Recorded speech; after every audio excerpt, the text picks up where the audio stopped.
Hi friends, സാപ്പിന മലയാളത്തിൻ്റെ ഏറ്റവും പുതിയൊരു വീഡിയോയിലേക്ക് എല്ലാവർക്കും സ്വാഗതം. ഇന്നത്തെ വീഡിയോ OTT അപ്ഡേറ്റുകളാണ്. അതായത് ആഗസ്റ്റ് മാസം 12-ാം തീയതി മുതൽ ആഗസ്റ്റ് മാസം 18-ാം തീയതി വരെ OTT റിലീസ് ചെയ്തിരിക്കുന്ന സിനിമകളും സീരീസുകളും ഏതൊക്കെയെന്നുള്ളതാണ് ഇന്നത്തെ വീഡിയോയിൽ നമ്മൾ നോക്കാൻ പോകുന്നത്. കഴിഞ്ഞ ആഴ്ചത്തെ കംപ്ലീറ്റ് ലിസ്റ്റാണ് ഈ ഒരു വീഡിയോയിലൂടെ നമ്മൾ നോക്കാൻ പോകുന്നത്. ഓക്കെ, അപ്പോൾ ഏതൊക്കെ സിനിമകളും സീരീസുകളാണ് നോക്കാം. അതിൽ ഒന്നാമത്തെ സിനിമ ഒരു തെലുങ്ക് മൂവിയാണ്. ഡിസ്നി+ ഹോട്ട്സ്റ്റാർ വഴി റിലീസ് ചെയ്ത റൊമാൻറ്റിക് കോമഡി വിഭാഗത്തിൽപ്പെട്ട തെലുങ്ക് മൂവിയാണ് ഡാർലിംഗ് എന്ന് പറഞ്ഞ സിനിമ. ഈ സിനിമ ഡിസ്നി+ ഹോട്ട്സ്റ്റാറിൽ ഇപ്പോൾ മുതൽ അവൈലബിൾ ആണ്. അടുത്തത് ഒരു സീരീസ് ആണ്, ഒരു ഡ്രാമ വിഭാഗത്തിൽപ്പെട്ട ഒരു ഹിന്ദി സീരീസ് ആണ്. നാം നമുക്ക് നിഷാൻ എന്നാണ് സിനിമയുടെ സീരീസിൻ്റെ പേര് വരുന്നത്. ആമസോൺ പ്രൈമിൽ ഈ ഒരു ഹിന്ദി സീരീസ് ഇപ്പോൾ മുതൽ അവൈലബിൾ ആണ്. ഹിന്ദി ഭാഷയിൽ മാത്രമേ അവൈലബിൾ ആയിട്ടുള്ളൂ. അടുത്തത് ഒരു ഡ്രാമ വിഭാഗത്തിൽപ്പെട്ട തെലുങ്ക് മൂവിയാണ്. വീരാഞ്ജനേയുലു വിഹാര യാത്ര എന്നാണ് സിനിമയുടെ പേര് വരുന്നത്. വീരാഞ്ജനേയുലു വിഹാര യാത്ര.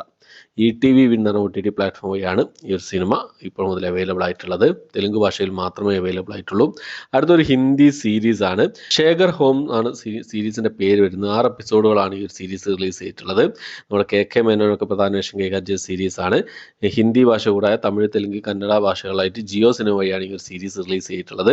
ഈ ഒരു സീരീസ് ഞാൻ കണ്ടിട്ടുണ്ട്, റിവ്യൂ നിങ്ങൾക്ക് മുന്നിലേക്ക് എത്തിക്കാൻ ശ്രമിക്കുന്നതാണ്. അടുത്തത് മലയാളത്തിൽ നിന്ന് റിലീസ് ചെയ്ത ഒരു ഡോക്യുമെന്ററി മൂവിയാണ്. മാവോയിസ്റ്റ് എന്നാണ് സിനിമയുടെ പേര് വരുന്നത്. ഐസ്ട്രീം OTT പ്ലാറ്റ്ഫോം വഴിയാണ് ഈ ഒരു സിനിമ റിലീസ് ചെയ്തിട്ടുള്ളത്. അടുത്തത് ഒരു ഇംഗ്ലീഷ് മൂവിയാണ്. ഡെസ്പിക്കബിൾ മീ 4 എന്നാണ് സിനിമയുടെ പേര് വരുന്നത്. ആനിമേഷൻ കോമഡി ആക്ഷൻ വിഭാഗത്തിൽപ്പെടുന്ന സിനിമയാണ്. ഇംഗ്ലീഷ് ഭാഷ കൂടാതെ തമിഴ്, തെലുങ്ക്, ഹിന്ദി ഭാഷകളായിട്ട് ആമസോൺ പ്രൈമിൽ ബുക്ക് മൈ ഷോസ് OTT പ്ലാറ്റ്ഫോമിലായിട്ടാണ് ഈ ഒരു സിനിമ റിലീസ് ചെയ്തിട്ടുള്ളത്. അടുത്ത റൊമാൻറ്റിക് കോമഡി വിഭാഗത്തിൽപ്പെട്ട ഒരു തമിഴ് മൂവിയാണ്. കൊഞ്ചം പേസിനാൽ എന്ന എന്നാണ് സിനിമയുടെ പേര് വരുന്നത്. ആഹാ തമിഴ് വഴിയാണ് ഈ ഒരു സിനിമ റിലീസ് ചെയ്തിട്ടുള്ളത്. അടുത്തൊരു സീരീസ് ആണ്. സത്യരാജൊക്കെ പ്രധാന വേഷം കൈകാര്യം സീരീസ് ആണ്. മൈ പെർഫെക്റ്റ് ഹസ്ബൻഡ് എന്നാണ് സീരീസിന്റെ പേര് വരുന്നത്. കോമഡി ഡ്രാമ വിഭാഗത്തിൽപ്പെടുന്ന സീരീസ് ആണ്. തമിഴ് ഭാഷ കൂടാതെ തെലുങ്ക്, മലയാളം, കന്നഡ, ഹിന്ദി ഭാഷകളായിട്ട് ഡിസ്നി+ ഹോട്ട്സ്റ്റാർ വഴിയാണ് ഈ ഒരു സീരീസ് റിലീസ് ചെയ്തിട്ടുള്ളത്. നല്ല അഭിപ്രായങ്ങളൊക്കെ വരുന്നുണ്ട് ഈ ഒരു സീരീസിന്. എന്തായാലും കണ്ടിട്ട് റിവ്യൂ നിങ്ങൾക്ക് മുന്നിൽ എത്തിക്കാൻ ശ്രമിക്കുന്നതാണ്.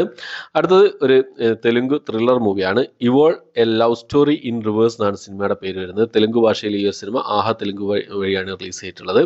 അടുത്തൊരു ആക്ഷൻ കോമഡി വിഭാഗത്തിൽപ്പെടുന്ന ഒരു ഇംഗ്ലീഷ് മൂവിയാണ്. ജാക്ക്പോട്ട് എന്നാണ് സിനിമയുടെ പേര് വരുന്നത്. ഇംഗ്ലീഷ് ഭാഷ കൂടാതെ തമിഴ്, തെലുങ്ക്, മലയാളം, ഹിന്ദി, കന്നഡ ഭാഷകളായിട്ട് ആമസോൺ പ്രൈമിലാണ് ഈ ഒരു സിനിമ റിലീസ് ചെയ്തിട്ടുള്ളത്.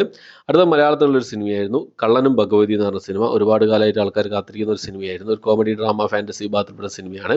ആമസോൺ പ്രൈമിൽ ഈ ഒരു സിനിമ 2 ഓപ്ഷനിൽ അവൈലബിൾ ആണ്. കണ്ടവരുണ്ടെങ്കിൽ നിങ്ങളുടെ അഭിപ്രായം കമന്റ് ബോക്സിൽ രേഖപ്പെടുത്താൻ ശ്രമിക്കുക. നല്ല അഭിപ്രായങ്ങളൊന്നും അല്ല ഈ ഒരു സിനിമയ്ക്ക് ഉള്ളത്. എന്നാൽ ഞാൻ കണ്ടിട്ടില്ല. കാണുകയാണെങ്കിൽ അത്രയും പെട്ടെന്ന് റിവ്യൂ നിങ്ങൾക്ക് മുന്നിലേക്ക് എത്തിക്കാൻ ശ്രമിക്കുന്നതാണ്. അടുത്തൊരു ആന്തോളജി സീരീസ് ആയിരുന്നു മനോരഥങ്ങൾ എന്ന് പറഞ്ഞ സീരീസ്. 6.25 മണിക്കൂറിൻ്റെ ഈ ഒരു സീരീസ് നമ്മുടെ ലാലേട്ടനും മമ്മൂക്കയൊക്കെ അഭിനയിക്കുന്ന ഒരു സീരീസാണ്. 9 എപ്പിസോഡുകൾ അടങ്ങുന്ന ഒരു സീരീസാണ്. മലയാളം, തമിഴ്, തെലുങ്ക്, കന്നഡ, ഹിന്ദി ഭാഷകളായിട്ട് C5ലാണ് ഈ ഒരു സീരീസ് റിലീസ് ചെയ്തിട്ടുള്ളത്. ഇതുവരെ കാണാൻ സമയം കിട്ടിയിട്ടില്ല. കണ്ടാൽ നിങ്ങൾ വലിയ റിവ്യൂ എത്തിക്കാൻ ശ്രമിക്കുന്നതാണ്. അടുത്തത് സയൻസ് ഫിക്ഷൻ റൊമാൻറ്റിക് വാർ വിഭാഗത്തിൽപ്പെടുന്ന ഒരു ഇംഗ്ലീഷ് മൂവിയാണ്. മ്യൂട്ടൻ്റ് എന്നാണ് സിനിമയുടെ പേര് വരുന്നത്. ഇംഗ്ലീഷ് ഭാഷയോടെ തമിഴ്, തെലുങ്ക്, ഹിന്ദി ഭാഷകളായിട്ട് ആമസോൺ പ്രൈമിൽ ഈ ഒരു സിനിമ റിലീസ് ചെയ്തിട്ടുണ്ട്. അടുത്തൊരു കോമഡി ഹൊറർ ത്രില്ലർ വിഭാഗത്തിൽപ്പെടുന്ന തെലുങ്ക് മൂവിയാണ്. മഞ്ചി ഗോസ്റ്റ് എന്നാണ് സിനിമയുടെ പേര് വരുന്നത്. മഞ്ചി ഗോസ്റ്റ് OMG. ഈ ഒരു സിനിമ തെലുങ്ക് ഭാഷയിൽ മാത്രമായിട്ട് ആഹാ തെലുങ്കിൽ അവൈലബിൾ ആണ്.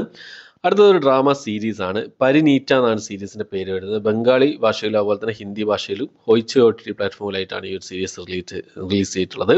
അടുത്തൊരു സീരീസ് തന്നെയാണ്. തമിഴ് സീരീസ് ആണ്. കോമഡി ഡ്രാമ വിഭാഗത്തിൽപ്പെട്ട തമിഴ് സീരീസ് ആണ്. വേറെ മാരി ഓഫീസ് എന്ന സീരീസിന്റെ 2ാമത്തെ സീസണാണ്. ആഹാ തമിഴ് വഴിയാണ് ഈ സീരീസ് തമിഴ് ഭാഷയിൽ മാത്രമായിട്ട് അവൈലബിൾ ആയിട്ടുള്ളത്. അടുത്തത് ആമസോൺ പ്രൈം വഴി റിലീസ് ചെയ്ത ഒരു സിനിമയാണ്. മഴ പിടിക്കാതെ മരുന്ന് പറഞ്ഞ തമിഴ് ഡ്രാമ അഡ്വഞ്ചർ ത്രില്ലർ വിഭാഗത്തിൽപ്പെട്ട സിനിമ. വിജയ് ആന്റണി, ശരത്കുമാറൊക്കെ പ്രധാന വേഷം കൈകാര്യം ചെയ്ത സിനിമയാണ്. ഈ ഒരു സിനിമ ആമസോൺ പ്രൈമിൽ അവൈലബിൾ ആണ്. അടുത്തത് ഹൻസിക പ്രധാന വേഷം കൈകാര്യം ചെയ്ത ഒരു ഹൊറർ മൂവിയാണ്. 105 മിനിറ്റ്സ് ആണ് സിനിമ. തമിഴ് ഭാഷയിൽ ഈ സിനിമ യൂട്യൂബിൽ അവൈലബിൾ ആണ്. അടുത്തൊരു ഡ്രാമ കോമഡി വിഭാഗത്തിൽപ്പെട്ട തെലുങ്ക് മൂവിയാണ്. പെക്ക മെഡലു എന്നാണ് സിനിമയുടെ പേര് വരുന്നത്. ETV വിൻ വഴിയാണ് ഈ ഒരു സിനിമ തെലുങ്ക് ഭാഷയിൽ മാത്രമായിട്ട് അവൈലബിൾ ആയിട്ടുള്ളത്. അടുത്ത മലയാളത്തിലുള്ളൊരു സിനിമയായിരുന്നു ലിറ്റിൽ ഹേർട്സ് എന്ന സിനിമ. ഈ സിനിമ ആമസോൺ പ്രൈമിൽ അവൈലബിൾ ആണ്. ഷൈനിക അതുപോലെ തന്നെ മഹിമ നമ്പരൊക്കെ പ്രധാന വേഷം കൈകാര്യം സിനിമയാണ്. തിയേറ്ററിൽ വിജയിക്കാതെ പോയ സിനിമയാണ്. കണ്ടവരുണ്ടെങ്കിൽ നിങ്ങളുടെ അഭിപ്രായം കമന്റ് ബോക്സിൽ രേഖപ്പെടുത്താൻ ശ്രമിക്കുക. ഞാൻ ഈ സിനിമയുടെ റിവ്യൂ ചെയ്തിട്ടുണ്ട്. അടുത്തതൊരു സീരീസ് ആണ്. ഒരു ഇംഗ്ലീഷ് സീരീസ് ആണ്. ടു ക്ലോസ് എന്നാണ് സീരീസിന്റെ പേര് വരുന്നത്. ഇംഗ്ലീഷ് ഭാഷയോടെ തമിഴ്, തെലുങ്ക്, ഹിന്ദി ഭാഷകളായിട്ട് Amazon Prime, book my shows ഈ 2 OTT പ്ലാറ്റ്ഫോമിലാണ് ഇപ്പോൾ മുതൽ അവൈലബിൾ ആയിട്ടുള്ളത്. അടുത്തൊരു ഇംഗ്ലീഷ് മൂവിയാണ് ദ റെക്കിൻ എന്നാണ് സിനിമയുടെ പേര് വരുന്നത്. Lions gate play OTT platform വഴി ഇംഗ്ലീഷ് ഭാഷ കൂടാതെ തമിഴ്, തെലുങ്ക്, ഹിന്ദി ഭാഷകളായിട്ട് ഈ ഒരു സിനിമ അവൈലബിൾ ആണ്. അടുത്തത് ഒരു ഇംഗ്ലീഷ് മൂവിയാണ്, ഒരു ഇംഗ്ലീഷ് ആക്ഷൻ മൂവിയാണ്. ദ യൂണിയൻ എന്നാണ് സിനിമയുടെ പേര് വരുന്നത്. തമിഴ്, തെലുങ്ക്, ഹിന്ദി ഭാഷകളായിട്ടാണ് ഈ ഒരു സിനിമ നെറ്റ്ഫ്ലിക്സ് റിലീസ് ചെയ്തിട്ടുള്ളത്. ഇംഗ്ലീഷ് ഭാഷ കൂടാതെ മറ്റു ഭാഷകളിൽ അവൈലബിൾ ആണ്. അടുത്ത മലയാളത്തിൽ റിലീസ് ചെയ്ത സിനിമയാണ് പഴഞ്ചൻ പ്രണയം എന്ന് പറയുന്ന സിനിമ. റൊമാൻറ്റിക് ഡ്രാമ വിഭാഗത്തിൽപ്പെട്ട സിനിമയാണ്. സൈന പ്ലേ OTT പ്ലാറ്റ്ഫോം വഴിയാണ് ഈ ഒരു സിനിമ റിലീസ് ചെയ്തിട്ടുള്ളത്. കണ്ടവരുണ്ടെങ്കിൽ നിങ്ങളുടെ അഭിപ്രായം കമന്റ് ബോക്സിൽ രേഖപ്പെടുത്താൻ ശ്രമിക്കുക. നല്ല അഭിപ്രായങ്ങളൊക്കെ ഈ സിനിമയ്ക്ക് വരുന്നുണ്ട്. കണ്ടിട്ടില്ല, കണ്ടാൽ നിങ്ങൾക്ക് വലിയ റിവ്യൂ എത്തിക്കാൻ ശ്രമിക്കുന്നതാണ്. അടുത്തത് മലയാളത്തിലുള്ള ഒരു സിനിമയാണ് മായാവനം എന്നാണ് സിനിമയുടെ പേര് വരുന്നത്. ഈ സിനിമ ആമസോൺ പ്രൈമിലാണ് അവൈലബിൾ ആയിട്ടുള്ളത്. ആമസോൺ പ്രൈമിൽ കഴിഞ്ഞ ആഴ്ച ഒരുപാട് സിനിമകളാണ് കേട്ടോ റിലീസ് ചെയ്തിട്ടുള്ളത്. മലയാളത്തിൽ നിന്ന് ഒരുപാട് സിനിമകൾ വന്നു. വലിയ സിനിമകളൊന്നും അല്ലെങ്കിലും മലയാളത്തിലുള്ള സിനിമകൾ കുറച്ച് സിനിമകളായിട്ട് ആമസോൺ പ്രൈമിൽ കഴിഞ്ഞ ആഴ്ച വന്നു എന്നുള്ളതാണ്. അടുത്തൊരു കന്നഡ ത്രില്ലർ മൂവിയാണ് കങ്കാരു എന്നാണ് സിനിമയുടെ പേര് വരുന്നത്. ആമസോൺ പ്രൈമിലാണ് ഈ ഒരു സിനിമ റിലീസ് ചെയ്തിട്ടുള്ളത്. കന്നഡ ഭാഷയിൽ മാത്രമേ അവൈലബിൾ ആയിട്ടുള്ളൂ. അടുത്തൊരു കന്നഡ മൂവി തന്നെയാണ്, ഡ്രാമ ത്രില്ലർ വിഭാഗത്തിൽപ്പെട്ട സിനിമയാണ് കൊട്ടി എന്ന് പറഞ്ഞ സിനിമ. ഈ സിനിമയും കന്നഡ ഭാഷയിൽ മാത്രമായിട്ട് ആമസോൺ പ്രൈമിലാണ് റിലീസ് ചെയ്തിട്ടുള്ളത്. അപ്പോൾ ഇത്രയും സിനിമകളും സീരീസുകളുമാണ് ആഗസ്റ്റ് മാസം 12-ാം തീയതി മുതൽ 18-ാം തീയതി വരെ OTT റിലീസ് ചെയ്തതായിട്ടുള്ളത്. അപ്പോൾ ഈ ഒരു ലിസ്റ്റിൽ ഏതൊക്കെ സിനിമകളും സീരീസുകളാണ് നിങ്ങൾ കണ്ടത്, നിങ്ങളുടെ അഭിപ്രായങ്ങൾ എന്തൊക്കെയാണെന്നുള്ള കാര്യങ്ങളൊക്കെ കമന്റ് ബോക്സിൽ രേഖപ്പെടുത്താൻ ശ്രമിക്കുക. പിന്നെ വേറൊരു കാര്യം പറഞ്ഞോട്ടെ, എൻ്റെ ഒരു ബാക്കപ്പ് ചാനൽ ഞാൻ തുടങ്ങി വെച്ചിട്ടുണ്ട്. സാബ് മീഡിയ മലയാളം എന്നുള്ള എൻ്റെ ഒരു ചാനലിന് ഒരു ബാക്കപ്പ് എന്നുള്ള രീതിയിൽ, ചാനൽ ചെറിയൊരു പ്രശ്നം കാര്യങ്ങളൊക്കെ ഉണ്ടായിരുന്നു. അതുകൊണ്ട് അതിനൊരു ബാക്കപ്പ് എന്നുള്ള രീതിയിൽ സാബ് മീഡിയ എന്നുള്ളൊരു ചാനൽ ഞാൻ തുടങ്ങിയിട്ടുണ്ട്. അതിൻ്റെ ലിങ്കൊക്കെ ഡിസ്ക്രിപ്ഷൻ ബോക്സിൽ ഇട്ടേക്കാം. എല്ലാവരും ഒന്ന് സപ്പോർട്ട് ചെയ്യുന്നു പ്രതീക്ഷിക്കുന്നു, ഫോളോ ചെയ്ത് സപ്പോർട്ട് ചെയ്യുന്നു പ്രതീക്ഷിക്കുന്നു, സബ്സ്ക്രൈബ് ചെയ്യാൻ ശ്രമിക്കുക. പിന്നെ സാബ് മീഡിയ മലയാളം എന്നാണ് ഈ ഒരു ചാനലിൻ്റെ പേര്. മറ്റേ ചാനലിൻ്റെ പേര് സാബ് മീഡിയ എന്നാണ്. അപ്പോൾ അതിന് കുറേ ആൾക്കാർ പറയുന്നത് വെച്ച് പേര് മാറ്റണം എന്ന് പറയുന്നുണ്ട്. അപ്പോൾ നിങ്ങളുടെ അഭിപ്രായങ്ങളൊക്കെ കമന്റ് ബോക്സിൽ രേഖപ്പെടുത്താൻ ശ്രമിക്കുക. ഏതെങ്കിലും പുതിയ നല്ല നല്ല പേരുകൾ ഉണ്ടെങ്കിൽ അതൊന്ന് സജസ്റ്റ് ചെയ്യുക, മാറ്റണം എന്നുള്ളത്. ഞാൻ എന്താണെന്ന് വെച്ച് കഴിഞ്ഞാൽ ബാക്കപ്പ് ചാനൽ ആയതുകൊണ്ടാണ് സാപ്പ് എന്ന് ഇട്ടത്. സാപ്പ് ഓക്കെയാണ്, പക്ഷേ സാപ്പ് മീഡിയയ്ക്ക് പകരം വേറെ എന്തെങ്കിലും നിങ്ങൾക്ക് എന്താ പറയുക, നിങ്ങളുടെ സജഷൻസ് കമന്റ് ബോക്സിൽ രേഖപ്പെടുത്താൻ ശ്രമിക്കാം. സാപ്പ് മീഡിയ മലയാളം എന്നാണല്ലോ എൻ്റെ ഈ ഒരു ചാനലിൻ്റെ പേര്.